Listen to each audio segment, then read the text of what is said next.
day in my kitchen, you know.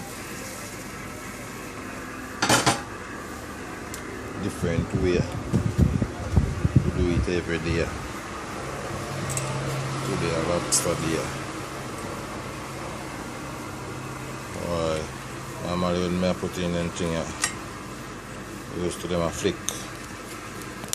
But this one now come off the fridge. I make one side bland shaker and then we turn him around. Can you stay right there, sir? Alright, ready to start the cooking process.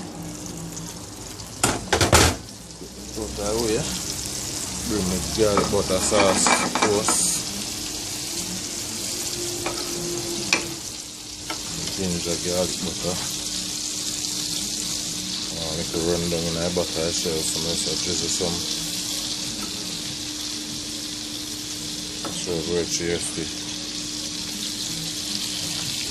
Like green man like a fat, great butter. And a joke.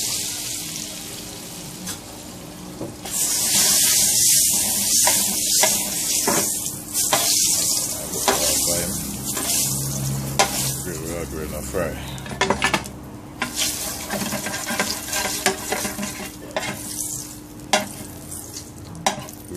We'll take off some of the oil, take off some of the butter.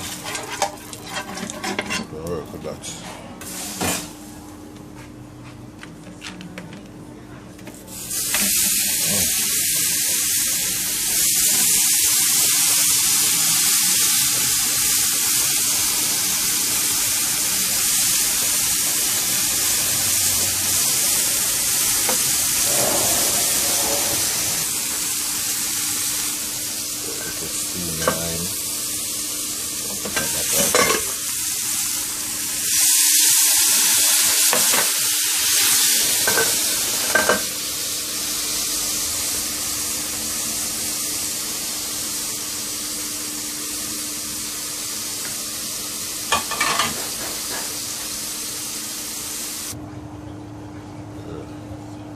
Finishing product.